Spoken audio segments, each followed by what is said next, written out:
ideia dessa primeira hora é a gente estar mostrando para vocês um panorama do que aconteceu nas diversas regiões do mundo, tá?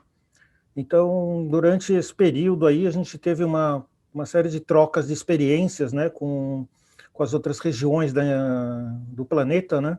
Então, primeiro, assim, a ideia é estar mostrando para vocês aí um recorte de cada área, o que está acontecendo, tá? Então, para começar, a gente vai ter esses depoimentos são vídeos pré-gravados, tá? E a gente vai estar começando com a região da Ásia e Pacífico, com o Katsuyasu Toyama. Hello, everyone. My name is Katsuyasu Toyama, Chair of APIX Association. Thank you very much for giving me a very precious opportunity to make a presentation about the COVID-19 impact on the IXPs in APAC regions today.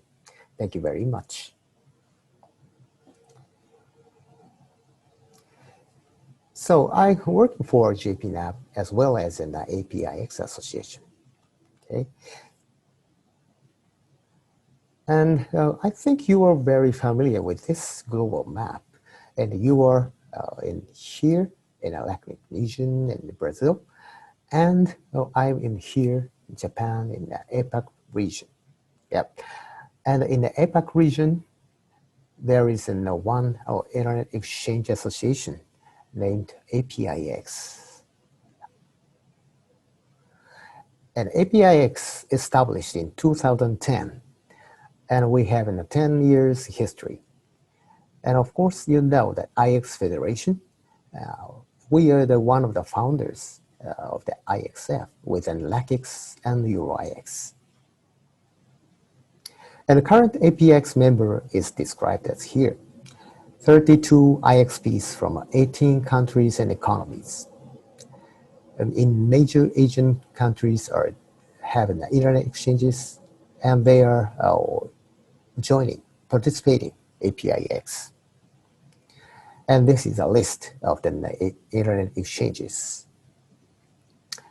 And this is the number of the members, gradually increased, and currently 32 members. And I also just introduced about the JPNAP, which I work for. The JPNAP established in 2001 and currently the largest internet exchange in Japan. And we have 2 internet exchanges in Tokyo and Osaka. And the total peak traffic is 2.67 terabit. So comparing to the IX.br, they're relatively small. But in Japan, the internet exchange is also popular and exchange the traffic here. And this is the traffic graph of the JPNAP from the 2001. Okay, so these years and they gradually and rapidly increasing the traffic. Okay, so I'd like to talk about the COVID-19 situation in APAC region. As you know, the Asia-Pacific region, there are many separated islands, and there are many different cultures, the languages, religions, customs, they are all different. So the COVID-19's impact varies for each country. And this is the graph of daily confirmed new infected cases in Japan. So as you could see, we are in the 3rd wave. So first wave was coming at April to May when the Japanese government declared the emergency situation. After that, lifted the emergency in summer, August. The number of the infected is increasing, and these days are again starting to increase. So this is the curve of the Japanese case. So compared to the Japanese case, in other Asian countries are described here. Okay, so the India had a peak in September. And also Indonesia is gradually increasing, and Bangladesh is in the peak in June, and after that gradually decreasing, but recently increasing. The Philippines also has a peak at summer So as you can see, in each country, the COVID-19 situation is slightly different. Yeah, these graphs are Brazil's in the USA. Okay. And the current situation, as I mentioned, in some countries it looks stable, but in other countries it looks spreading it again. So every country is struggling within the COVID-19 to keep the balance between the economy and life. I think, unfortunately, this will continue for a while until the vaccine or medicine are available. And also wondering when we can go travel and meet in person in appearing forums in all over the world.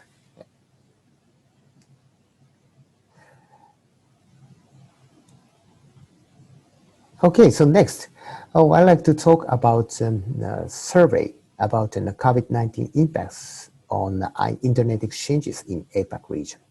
This survey was done in early June 2020 by ISOC and APIX. We collaborated together. Okay. So we asked the following questions to our APIX members. So the peak traffic and the daytime peak traffic. And the second question is an impact on the IXP operations during the COVID-19 situation. And any emergency actions, politically or industrially based. And the last one is any comments on that. Let's take a look at each answers. The first one about the peak traffic or daytime peak traffic at each internet exchanges. So as you could see, the left part, this shows the usual, the peak at the night. And right-hand side show the increased daytime traffic. So as you could see, the peak traffic increase. Almost all the internet exchanges experience the increase of the peak traffic. And also, the in daytime traffic is increasing due to work from home or study in a home. So the daytime traffic is 20%, 30%, or 60% increasing. So this is the Japanese case. So as you could see, this graph shows before the COVID-19. At the time, the daytime traffic at 3 p.m. is 1.3 terabit. But then during the COVID emergency situation, the 3 p.m. traffic increased in 2.1 terabit. So that means 1.6 times higher. Of course, this is due to work from home or remote study, but the main traffic is caused by the video traffic, such as the Netflix, Amazon Movie, or YouTube. And in Hong Kong, the traffic is also increasing, daytime traffic also increasing. And in Malaysia, they also are increasing the traffic 20% to 100% during the COVID situation. And the Nepal Internet Exchange, they are relatively a small internet exchange in Nepal, but they also have an increase of the traffic during the COVID situation. So approximately a 90% traffic increase. Okay. And the next question about impacts on the IXP operations. So usually the answer from the IXPs are the engineers, operators have to work from home. So they have to remote work. Okay. And also a data center restricted their access, so they have sometimes had a difficulty to enter the data centers. And non-urgent maintenance works, like a firm update, were postponed. And also email instead of written signatures were used. Now this means that in the APAC regions, we often use a written signature or stamps to authorize the contract and some kind of things. But this time, so we couldn't go to an office, and we couldn't do such kind of signatures. So email should be used instead. Yeah. But mostly no major impact on operations. These are the answers from some IXPs. Yeah, so they are usually remote works, so not big impact on the operations. Okay. And the next question is about an emergency policy or industry actions in appearing interconnection in their country or economies. Oh, why ask this question was in the Italian case. In Italia, during the COVID situation, the Telecom Italia, the incumbent carrier, are connected to internet exchanges and appear with the small and medium ISPs to avoid a congestion between such and smaller ISPs and Telecom Italia. So we ask such kind of actions, emergency actions to APAC countries. But almost not so big such kind of changes about the actions. But in some countries, for example, in Singapore, the government has issued a directive to incumbent ISP to ensure the ramp up of the capacities. Or from the industry's actions, the National Broadband Network gave a 40% uplift from all traffic for the same price. This is in Australian case. This helped the smaller and the medium ISPs very much. Okay. So the comment from the specific comments about this. So from the IX Australia, like I said, it's a great, good cooperation between the big ISPs and also smaller ISPs. So that is very good in this emergency situation. And also HKIX says that operators and IXPs should plan ahead to prepare sufficient potent bandwidth for traffic surge. Yeah, so that is very important. And also for me, as a JPNAP, we heard that YouTube degrade their video quality from high density to a standard density. It helped the Japanese eyeballs very much. Yeah. Okay, so obrigado. Thank you very much for the good opportunities. And I talked about the APAC situation, about the COVID impact. So if you have any questions and comments, yeah, please feel free to ask me. Thank you very much. Obrigado.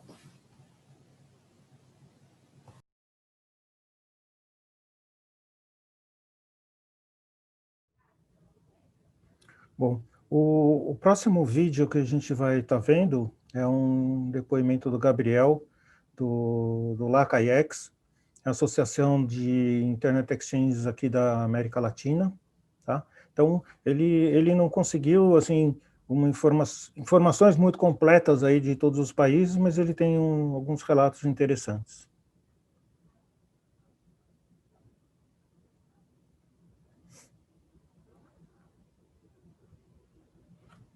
Hola amigas y amigos brasileros, me da mucho gusto saludarles y agradecer el poder compartir con ustedes este momento.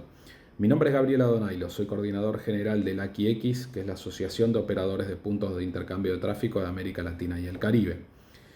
Nuestra asociación es una organización sin fines de lucro, está integrada mayormente por puntos de intercambio de tráfico que se encuentran operativos y algunos que están en fase de desarrollo.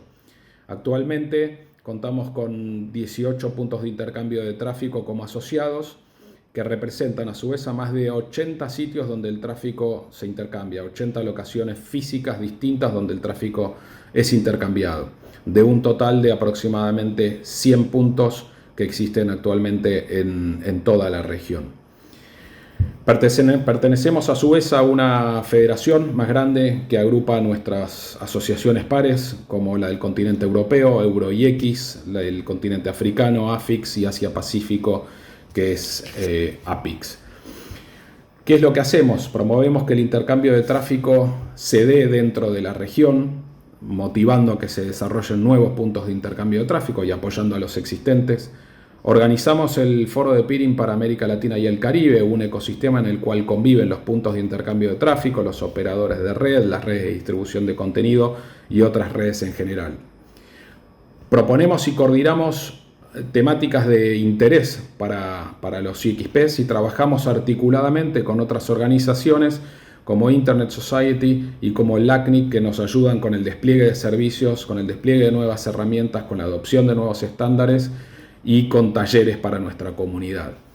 Ahora bien, ¿qué es lo que ha sucedido este año, que ha sido muy particular por sobre todas las cosas respecto de la pandemia que nos ha tocado vivir? Y para eso he escogido dos casos de dos asociados con perfiles muy distintos. El primero es Costa Rica, el CRIX, el Costa Rica Internet Exchange.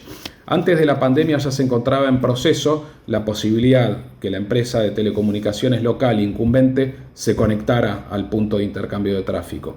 Lo que ha sucedido es que con la pandemia ese proceso se acelerara porque se convirtió en una necesidad realmente de los usuarios de Internet. Entonces, la empresa se termina conectando rápidamente al punto de intercambio de tráfico y esto lo que trajo aparejado es muchos beneficios, no solo para los miembros allí conectados, sino por supuesto para todos los usuarios de Internet de ese país. Mayor cantidad de miembros se conectaron, el 60% de los miembros tuvieron que hacer ampliaciones y además algunos llegaron hasta multiplicar por 10 su tráfico en el punto de intercambio. Nuevas CDN solicitaron establecerse en dicho punto de intercambio de tráfico.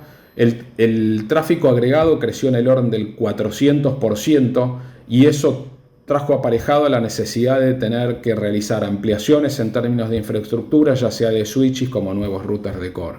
Por lo tanto, en el caso de Costa Rica, creemos que la pandemia ha acelerado los tiempos y ha mejorado mucho el Internet de ese país. Otro caso que quisiera compartir con ustedes es el caso de Argentina. Argentina siguió el crecimiento de tráfico promedio mundial comparativamente con lo que hemos estado investigando en el resto de continentes del orden del 35%. Esto tuvo aparejado también ampliación, tener que realizar ampliaciones en los troncales. El caso de Argentina, que es el NAPDK base, cuenta con una red de puntos de intercambio de tráfico que están interconectados en un sitio central que es Buenos Aires. Esos troncales o gran cantidad de esos troncales hubo que realizarles ampliaciones para evitar saturación. Típicamente Cabase, de la misma forma o de alguna manera similar a la que crece IX.br,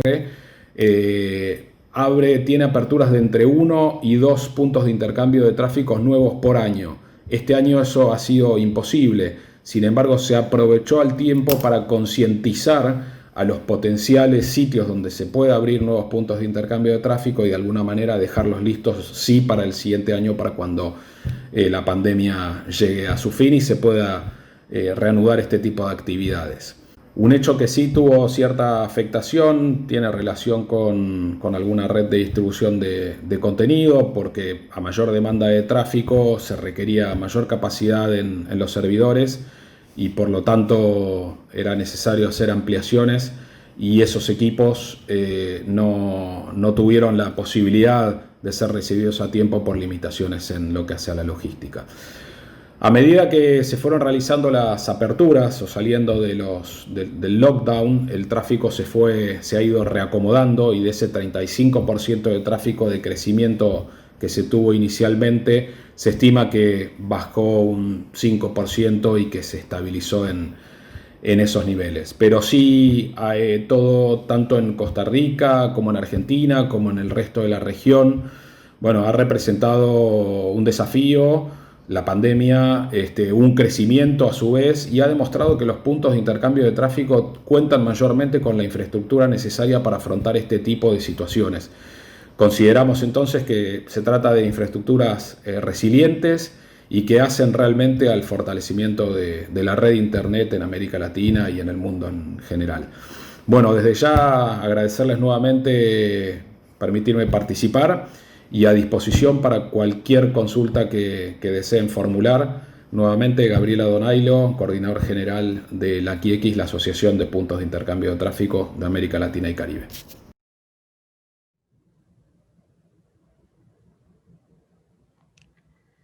Bom, o próximo vídeo é um depoimento da Bijal do EURIX, uma associação de Internet Exchange da Europa, que eles são muito organizados, e como pandemia, né, quer dizer, começou na Europa, eles se organizaram e fizeram uma série de videoconferências, né, uma série de calls, com a participação de pessoas de vários países, e eu, Milton, a gente teve a oportunidade de participar e de acompanhar a maioria desses encontros, tá? Então é um depoimento bastante interessante, talvez o mais importante. Vamos seguir com o vídeo.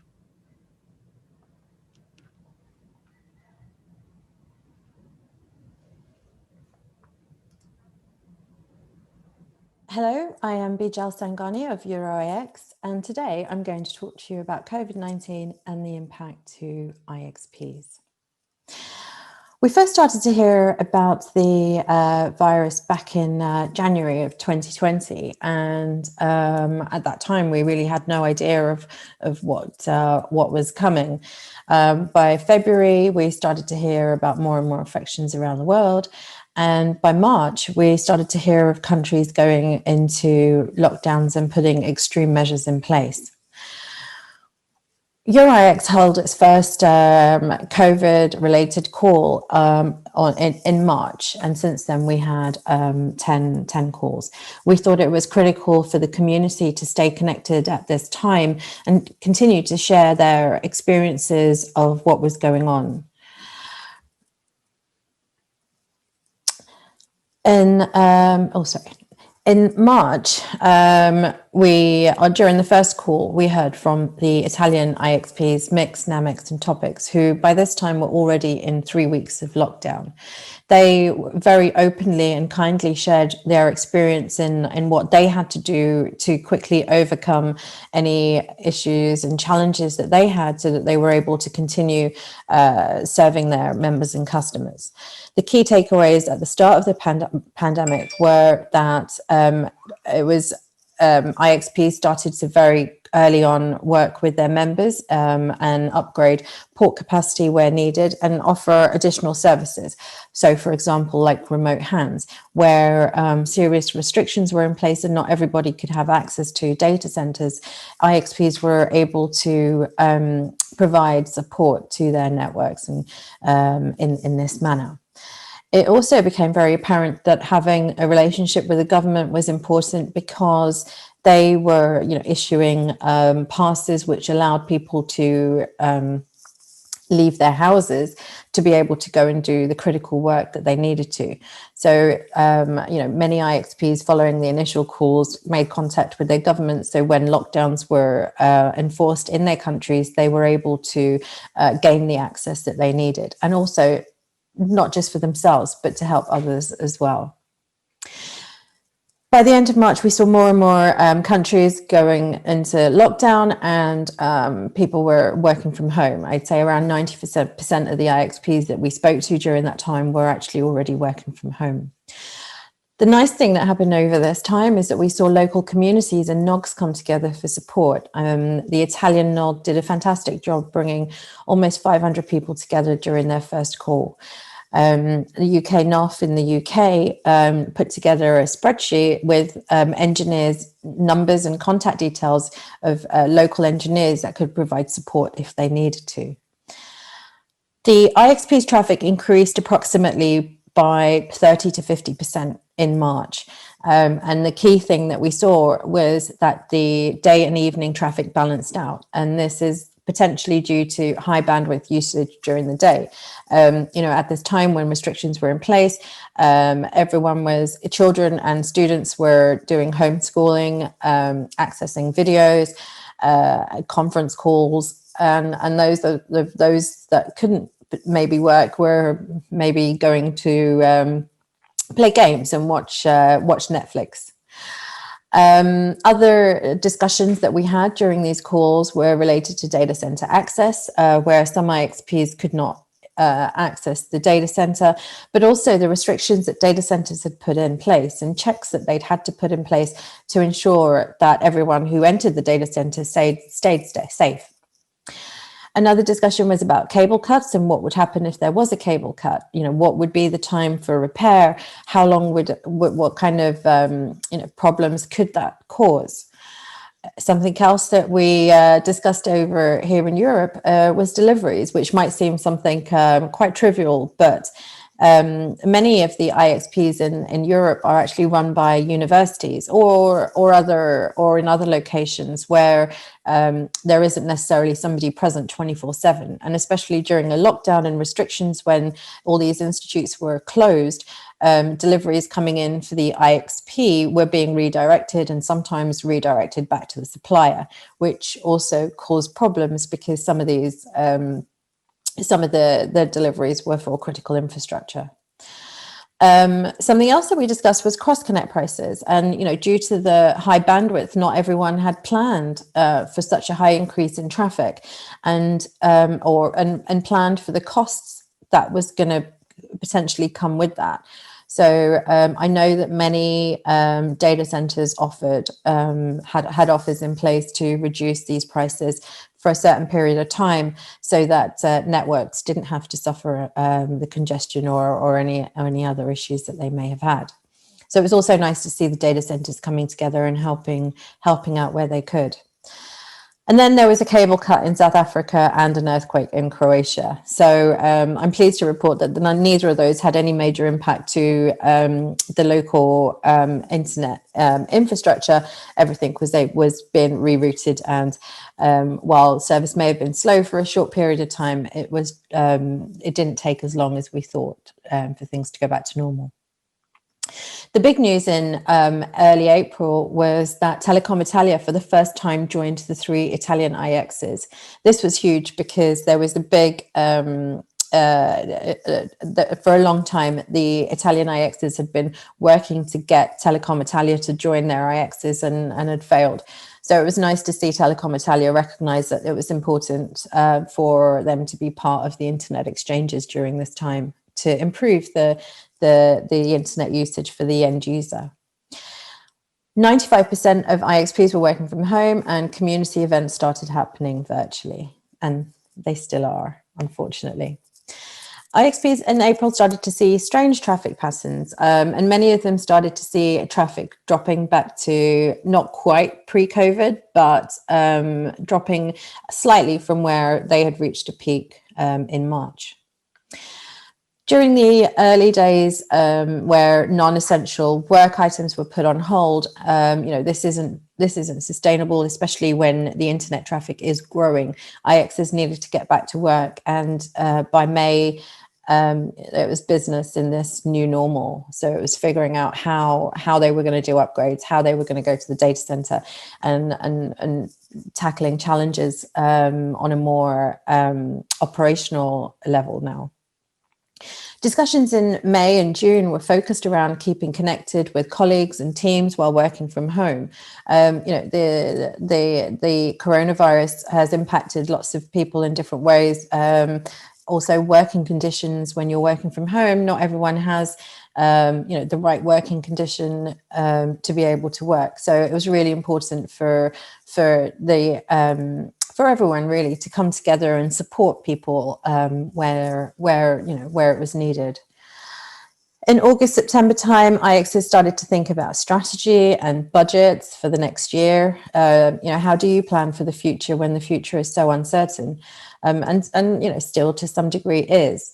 I think the key takeaway from that was that it's important to stay flexible throughout the year. Review your budget, every quarter, and see where you are, and make changes as you go on. So to end this, I'm just going to show a couple of the tweets that we're seeing from the European Internet Exchange points on the traffic. So we saw a lot of tweets from Internet Exchanges reaching their peak traffics. We have Mix here who reached 1 terabit back in March, and others who are all also seeing increase in traffic due to different working conditions. Like I said as well, IXs were offering free ports, and other services to help people continue their operations. Another example of the communities coming together, we had Maurizio from NAMEX he attended virtually the APIX meeting and was able to talk about their Italian experience with them. Something that we did here in the UK was that we clapped for the NHS. The NHS is our National Health Service. And what we did was every Thursday at 7 o'clock, we stepped outside and clapped. And you can see here the impact to the British Telecom network when this happened. A new version of IXP Manager was released, and this was especially for during this time where it was important to very early on identify capacity port issues at IXs so that they could work with their customers and members to ensure that they had a solution in place. And again, this tweet here reconfirms what I mentioned earlier, in that we saw the peaks during the afternoon balance out to match what was happening during the day, and that was clearly due to the additional bandwidth being used during the day. And again, the IT log here is another peak traffic that was recorded in Italy. Conclusion, IXPs are central to the interconnection solution and have resilience and scalability to adapt quickly to the industry needs. The openness and sharing is invaluable. Without being able to share this, many other IXs wouldn't have been able to act so quickly in how they reacted to the virus and the circumstances around that. And this was possible because of the trust and the relationships that we've built over time. And I think it's really important to remember this. And, and it's important that we also find a way to continue to build these relationships, even if, we can't see each other. There is Zoom and a phone call. If you've not spoken to one of your colleagues for a long time, give them a call. Staying connected is really, really important. We're all learning and adapting to this new way of life. Hopefully things will go back to normal soon. But in the meantime, I'm thankful for this, and that is the EuroX membership coming together and others in the community coming together to share their ideas and talk about what's going on with them. With that, I like to say thank you very much for listening. I do hope that next year things are different and I can come out and give them a presentation, a different presentation. And with that, I would like to say obrigado, stay safe, stay well, and take care. And thank you again for listening. Bom, vamos seguir agora para o último vídeo, que é relato da Michele McCann, que ela é do NAPAfrica. Que talvez a África é uma das regiões que a gente tem menos contato, conhece menos da parte de troca de tráfego, como que as coisas funcionam por lá. Então, é um relato bastante interessante aí para a gente acompanhar.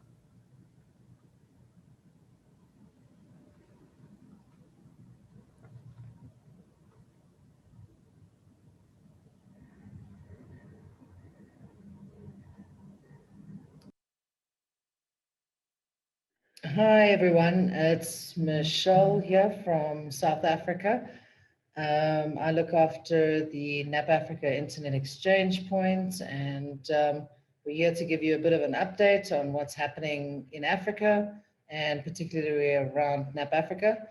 Our AS number is 37195, and you can find all our peering DB records as listed below. So a little bit about NAPAfrica. So our internet exchange, it's now 9 years old. We operate in 3 regions: Johannesburg, which is now sitting at 1.3 terabits of peering capacity, Cape Town, which we're peaking at 265 gig, and Durban, which is a small coastal town in South Africa, peaking at 11 gig. We have 460 unique ASNs available at the exchange and servicing 16 different African countries. Obviously, various port sizes available, going all the way up to 100 gig. And one of the things that we did really differently was we give NAPAfrica for free. So we don't charge for ports, memberships, and even the cross connects to the actual exchange itself.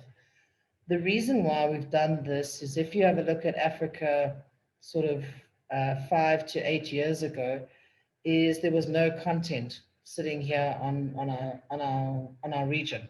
So the closest route that we could reach the content was Europe. So we would sit at about 200 milliseconds of latency. Therefore, at that stage, we weren't able to actually watch any YouTubes or access Facebook or even do Netflix. Now what's actually happened in the last couple of years is these large content operators have invested in our shores and therefore starting to drive a huge amount of peering happening within Africa. NAPAfrica itself is successfully implemented RPKI, and we are also MANAS certified.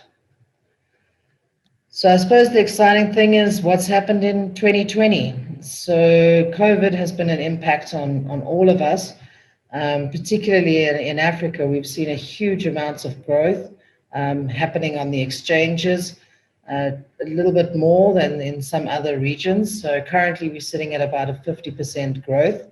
So to give you an idea, it took us 8 years to get the exchange to 1 terabit of peering traffic. And in the last couple of months, we've grown over 50%, sitting at 1.5. And last week, we actually peaked at 1.7 terabits of peering traffic. We believe that this traffic will continue to grow at this pace. And the drivers around it is South Africa has implemented a work from home policy, therefore driving a lot of video type application traffic, such as Teams and Zoom. We also see a lot of gaming traffic starting to happen. We used to have a very small gaming market, but due to COVID and people wanting to try and find ways to entertain themselves, is that we've now seen a huge uptake in terms of gaming traffic. And then the third thing we've started to see is a large uptake in terms of enterprise type traffic, where the enterprise is now starting to drive e-commerce strategies to allow people to be able to buy their services online. And more and more enterprises are starting to join and peer off their networks. So membership activity during 2020 has been incredible. I mean, we've seen a huge amount of growth in the last year in terms of new networks joining the exchange. We're not nearly as big as you guys, and we aspire to get there one day. What we did see was more than 50 unique networks joining the exchange, and as of yesterday, the count was actually sitting at over 70 unique networks. So I suppose the question is where is the growth coming from, especially in Africa, as there's a small amount of active ASNs on the continent. So what we are seeing is a huge amount of new ISPs joining the community, particularly the wireless ISPs, who are servicing the regional or the outerlying areas. We're seeing a huge amount of enterprise networks join, and then a large amount of networks sitting outside of South Africa, where someone sitting in, let's say, Botswana or Malawi or Mozambique can easily cross the border into Johannesburg and peer off at the exchange. With all these new networks joining, we've seen a number of increase in operational queries and basic queries of around BGP basics, what is peering, what is peering DB. So what we've done is join forces with IX, and everyone here at this conference is more than welcome to join and add input.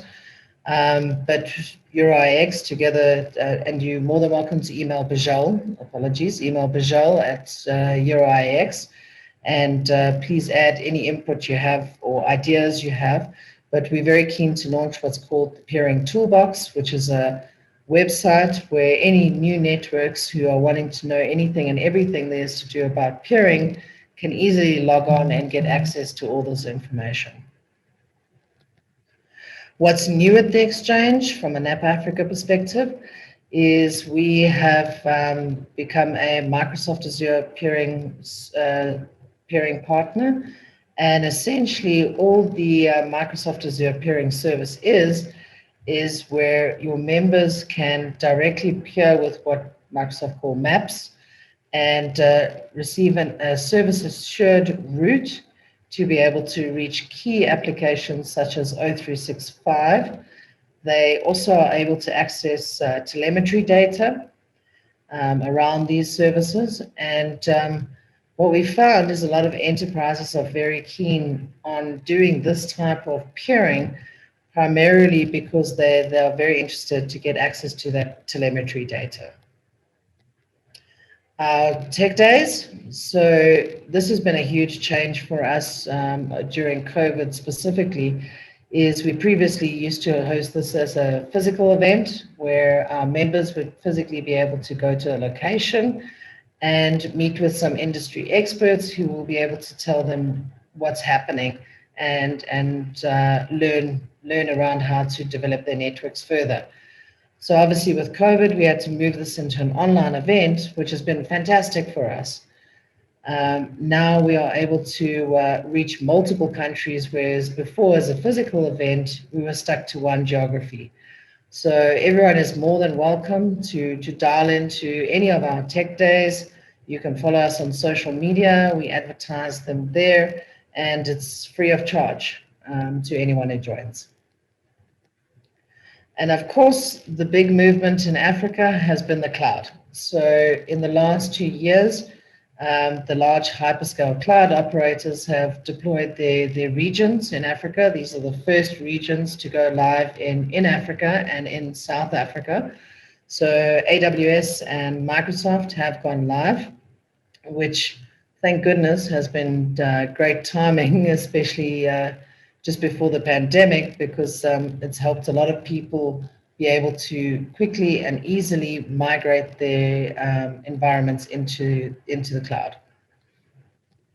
So on the back of this, we've launched what's called Africa Cloud Exchange, and all this basically is the interconnection point to be able to reach those various cloud operators who have deployed in Africa.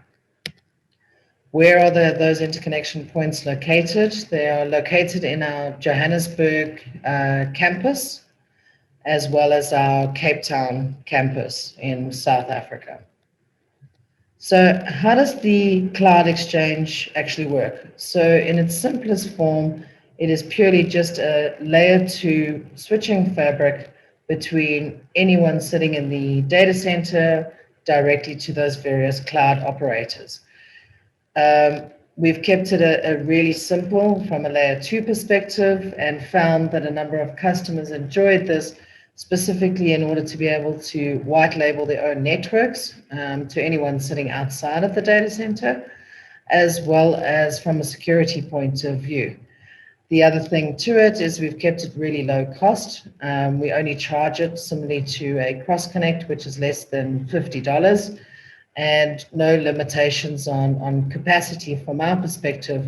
The only capacity choices you would have essentially is from the cloud operator's side. So from here, as it stands right now, from here you can actually access Microsoft Express Route as well as AWS Direct Connect. And our growth around cloud. So as I alluded to previously, is with cloud being available, there's been a huge amount of uptake, and the driver has been COVID. And the reasoning for it is in South Africa, typically enterprises have a small server room sitting in their offices, which, as you can imagine, with the pandemic, it is now become a risk. So these enterprises have had to quickly migrate into the various cloud operators, which has driven up our active circuits. So we've doubled the numbers in the space of 10 months, and we're seeing this trend continue to grow as more and more people connect to the various cloud operators. The other interesting point that we've had is around people leveraging the cloud exchange to connect to each other, not only the cloud operators. So we call these member-to-member connections. And the driver around this has been in order to be able to reduce their infrastructure costs. So in Africa, we've got a lot of connections that essentially happen at sub 1 gig, and which would obviously waste a port and an optic, etc., on the member side. So the members have requested, in order to be able to service their sub 1 gig connections, that they can now do this over the cloud exchange, which we have opened up for them to be able to do. The last thing that we've seen is people also use the cloud exchange for when they're wanting to run proof of concepts between each other before committing to a physical cross-connect with the data center provider, as well as to run temporary circuits. So they can turn up a circuit, it's on a month-to-month basis, no contract, no once-off fees, and they can easily connect to each other if they require any temporary connectivity between each other. So that's kind of a really quick overview in terms of where we've been in 2020. It's been quite a year from an Africa perspective, a good learning curve for all of us. And if you have any questions, please feel free to reach out to Terrico as well as the NAPAfrica team. And thank you so much for your time.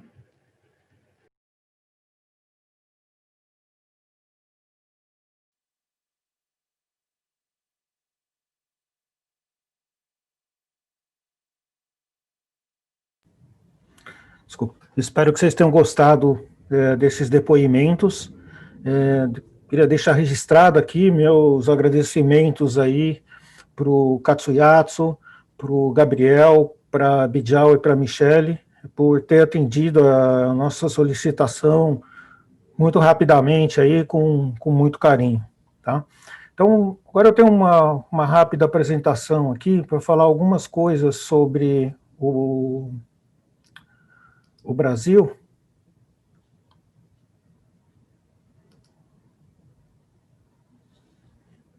Espero que vocês estejam vendo minha tela aqui. Bom,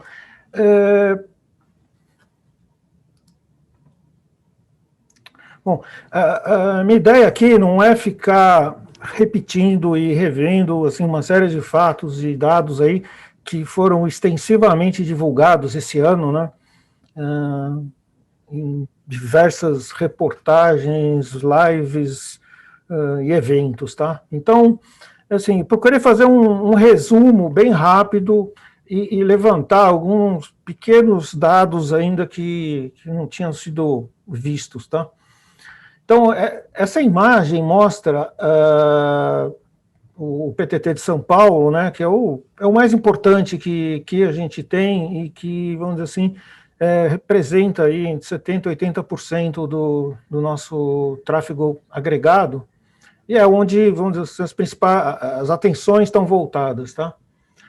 Então, a gente vê, por exemplo, nitidamente aí, né, que entre o dia 14 de março e o dia 25 de março, quer dizer, a gente registrou um aumento aí no pico de tráfego da ordem de 32%, né? E logo em seguida, a gente vê uma diminuição e uma certa estabilidade, né? Então, essa redução se deveu à mudança, né, do bitrate utilizado na transmissão de streamings de vídeo, tá? Então, isso foi meio que acordado aí, uma reunião que envolveu muitos stakeholders aí da área de telecom, tá? Então, foi solicitada essa redução, isso foi feito, e isso ajudou bastante aí principalmente, acho que os ISPs manterem suas redes operando, tá? Então, assim, o primeiro grande efeito, né, que a gente viu logo que começou o processo de quarentena foi a mudança, né, no perfil de uso da internet, tá? Então, aí só tem 3 curvas que mostram, são 3 dias diferentes, né, um antes, um logo no começo e já 10 dias depois, né, em que a gente vê que o aumento do uso da internet durante o dia, né, em que a diferença entre a média da tarde e o pico da noite foi diminuindo cada vez mais, tá? Então, teve uma diminuição aí de 25%, essa diferença caiu para cerca de 15%. Tá? Aqui tem assim, foi a informação que mais me chamou a atenção quando eu estava revendo, né, todo esses dados, né, o que aconteceu. Então, esse é o pico do tráfego dos meses de abril e maio. Tá? Então, a gente nota que tem assim, uma regularidade muito grande. Né? Daí, é interessante olhar o que aconteceu em outubro e novembro. Tá? Quer dizer, é o mesmo gráfico, com a mesma resolução, mesma escala. Tá? Porque, assim, a situação normal para a gente é realmente ter uma variação de pico de tráfego dependendo do dia da semana. Tá? Então, vamos dizer assim, essa é a situação normal que a gente tem, né? Então, as segundas-feiras, normalmente, segunda e terças, a gente tem maior tráfego, no final de semana tem um pouco menos, quarta-feira tem futebol, o tráfego cai, e assim por diante, né? Mas, assim, é interessante observar, né? Quer dizer, como mudou, né, a vida de todo mundo nos meses de abril e maio, né? Ou seja, não existia muita diferença entre os dias da semana, né? Quer dizer, era tudo flat, tudo muito igual. Um outro ponto interessante, né, complementando o que o Rodrigo Regis apresentou, né, no reporte sobre a equipe de ativação, foi assim, um pico de solicitações de novas portas, né, novos recursos do IX.br durante a pandemia. Tá? Então, essa figura mostra a variação líquida de portas, tá? Não importa o tipo, se é 1, 10 ou 100 GB, no PTT de São Paulo. Tá? Então, assim, é visível, né, que a partir de março a gente teve uma demanda muito grande por novas capacidades, tá? Então, nesse período aí de março a outubro, a gente ativou efetivamente mais 271 portas, só para participantes no IX de São Paulo, tá? Quer dizer, a gente nem estou levando em consideração aqui o quanto de recursos são necessários para a gente colocar no core da rede ou dentro dos data centers para estar atendendo a esse aumento de demanda. Essa é a mesma figura mostrando o aumento de conexões através de porta SIX. Né? A porta SIX é uma porta compartilhada em que não necessariamente a gente precisa provisionar novos recursos. Tá? Então, também no período de março a outubro, a gente teve mais 261 conexões. Tá? Quer dizer, você vê que tem uma concentração.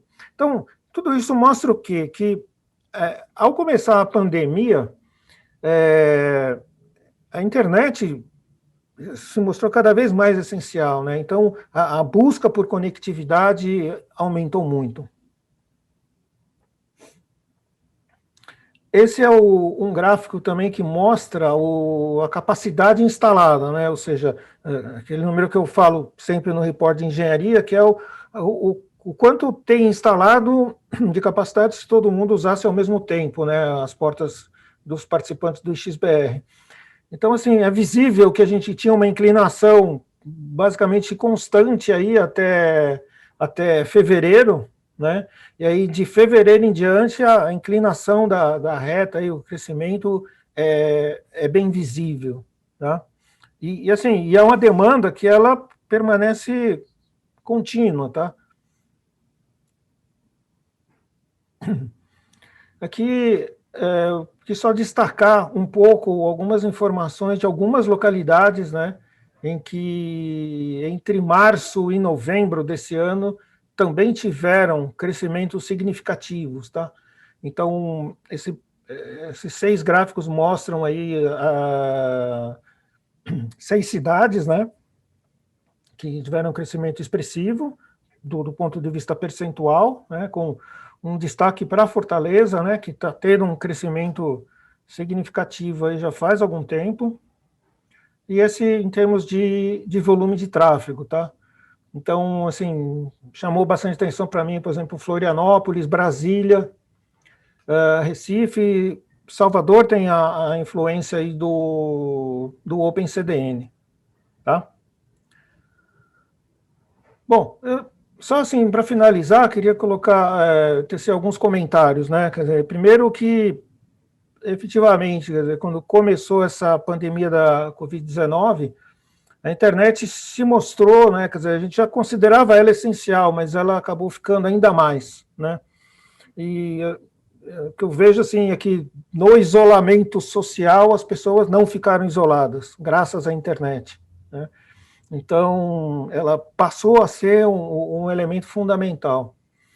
Uma outra coisa muito interessante nesse período foi a união de todos os stakeholders, né? Então, a gente está falando aí desde o governo, a Anatel, as grandes operadoras, os ISPs, os provedores de conteúdo, todos aqueles que fazem parte, né, desse mundo da internet, conversando, se unindo no sentido de buscar a estabilidade, o fornecimento do serviço, porque isso era fundamental para todas as pessoas, tá?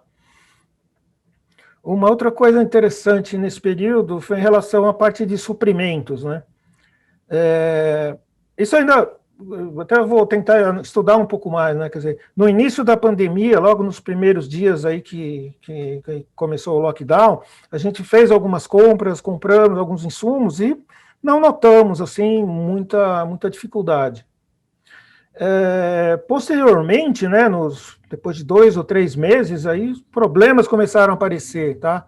Então, maior prazo de entrega dos fornecedores, falta de matéria-prima, uma série de coisas que começaram a impactar um pouco a nossa operação e dificultar um pouco as nossas atividades, tá?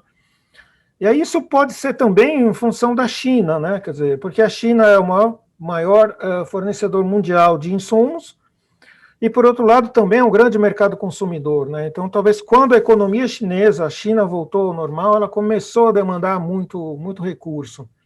E isso talvez tenha impactado essa cadeia de suprimentos, tá?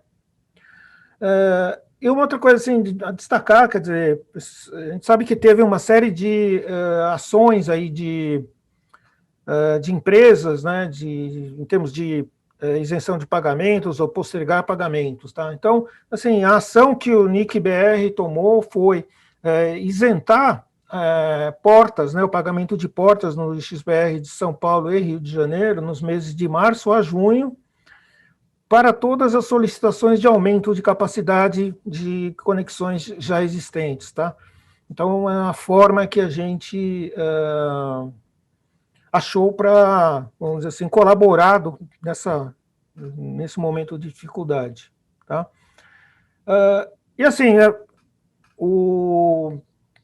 quando para a gente aqui, a Semana de Infraestrutura, IX Fórum, é sempre um momento a gente rever tudo que a gente fez no último ano, tá? Então, eu não posso deixar de registrar alguns agradecimentos sobre tudo que aconteceu esse ano, tá? Porque, assim, pensando ontem, assim, eu vi que eu me senti assim, acho que todo mundo, né? Quer dizer, o XBR normalmente tem muita atenção, é como se a gente estivesse no olho de um furacão, né? Quer dizer, a gente precisa manter as coisas funcionando, existem muitos ISPs que dependem aí do nosso trabalho. Mas, de repente, de um dia para outro, o furacão mudou de categoria 3 para categoria 5 e a gente precisou se virar aí para fazer as coisas acontecerem, tá? Então, assim, aqui do NIC.br, assim, eu expressar o meu agradecimento para o time de infraestrutura aqui do XBR, tá? Que é a turma que teve que ir para campo, teve que enfrentar aí o desconhecido, né? Quer dizer, essa questão da pandemia, o receio da contaminação, etc. Mas o pessoal foi para campo, está fazendo as atividades, tá? Então, isso foi, assim, fundamental para a gente poder atender essa demanda aí que eu mostrei para vocês, tá? Os times de rede, de NOC do NIC, tá? Que rapidamente se adequaram, né, para conseguir fazer monitoração operar a rede remotamente, tá? Esse é um pessoal que está em home office, tá? Então, para o pessoal de redes, inclusive esse ano, acho que assim, os grandes desafios deles não foram a rede de São Paulo, foi Rio de Janeiro, foi Fortaleza, quer dizer, foi o remoto do remoto, né? Então, assim, um trabalho bastante desafiador, tá? Agradecer também nós temos aqui no CEPTO um assistente de projetos que cuida da parte de logística para a gente, tá? Então, assim, foi fundamental nesse período aí em que a gente teve uma movimentação intensa de material. Então, assim, ajudou sobremaneira as nossas atividades, tá? O pessoal de ativação de sistemas aí, a turma do Moreiras, do Rodrigo Regis, tá? Quer dizer, mostrei os números aí para vocês, eles já tinham mostrado, tá? Quer dizer, a gente teve uma demanda enorme de solicitações e o pessoal atendeu, aumentou a produtividade, tá? Quer dizer, fizeram um trabalho excepcional, tá? O pessoal de compras aqui do NIC que, foi atrás de álcool gel, luva, máscara, quando isso não existia no mercado e a gente precisava disso para atuar em campo, foi atrás de compra de insumos, equipamentos, para a gente poder continuar fazendo os aprovisionamentos, tá? Quer dizer, isso foi um trabalho muito, muito difícil. A diretoria do NIC, que tem apoiado, não deixou, assim, deu todo o suporte, uma preocupação enorme com relação às pessoas, aos profissionais que trabalham no NIC, para que pudessem os trabalhos ser feitos com a maior segurança, com o maior cuidado, tá? O pessoal da administração, que inclui aí o pessoal da limpeza, né, quer dizer, que mantém aqui as nossas instalações bem limpas, saudáveis, e o pessoal da administração também que continua fazendo os pagamentos e fazendo as coisas acontecerem, porque sem isso também a gente fica paralisado, tá? O pessoal da comunicação, de suporte TI, que estão fazendo esse evento, por exemplo, e fizeram uma série de eventos durante o ano, tá? Quer dizer, que permitiram que a gente continuasse em contato com a comunidade, tá? E todas as outras pessoas do NIC aqui que continuam trabalhando e atuando, que não, assim, talvez não tão diretamente com a nossa turma, tá? E, finalmente, assim, todos os parceiros do XBR, os data centers, os órgãos públicos, universidades, que colaboraram sobremaneira, os data centers oferecendo remote hands gratuitos, assim, uma colaboração muito grande, né? O pessoal da RNP, que atua junto com a gente em algumas localidades também, um apoio muito legal.